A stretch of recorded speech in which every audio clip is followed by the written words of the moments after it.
గుండెను మనము ఎటువంటి అలవాట్లతో నష్టపరుచుకుంటూ ఉన్నాం.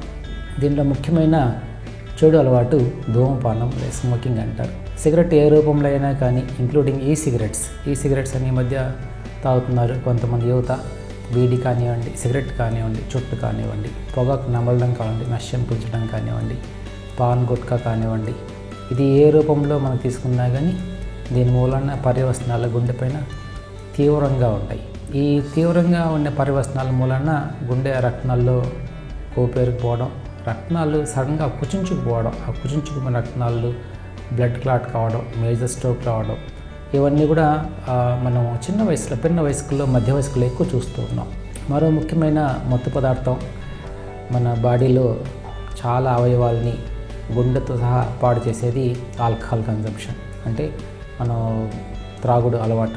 త్రాగుడికి బానిస అవడం, దాని మూలన గుండె కండరం బలహీనపడి ఆల్కహాలిక్ కార్డియోమైపతి అంటూ ఉంటారు. ఆల్కహాలిక్ కార్డియోమైపతి అంటే ఆల్కహాల్ అధికంగా సేవించడం వలన గుండె కండరం మెత్తపడడం, దాన్ని పట్టు కోల్పోవడం, బిగుతు కోల్పోవడం, అది బలహీనపడడం, హార్ట్ ఫెయిల్యూర్ రావడం జరుగుతూ ఉంటుంది.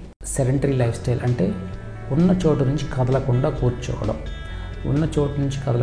కూర్చోవడం వలన మన బాడీలో మజిల్స్లో మెటబాలిక్ యాక్టివిటీ తగ్గి చెడు కొలెస్ట్రాల్ పెరిగి, ఈ కొలెస్ట్రాల్ మనకు గుండె రక్తనాళాలకు అంటుకుపోయి, ఈ అంటుకుపోయిన కొలెస్ట్రాల్ పెరిగి ఆ రక్తనాళాలను మూసేసి గుండెపోటు వచ్చే అవకాశాలు ఎక్కువగా ఉన్నట్లు మనకు సైన్స్ చెప్తోంది.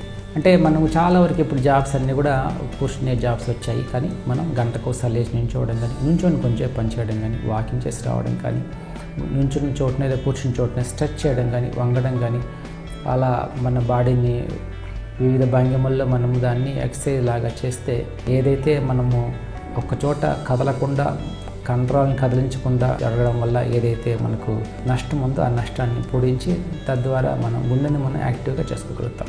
దీనిలో తప్పనిసరి మనకు వ్యాయామం, అంటే ప్రతిరోజు మనం 30-40 నిమిషాలు వడివడిగా చెమటలు పట్టేలాగా గుండె కొంచెం వేగం పెరిగేలాగా నడవడం అనేది తప్పనిసరి.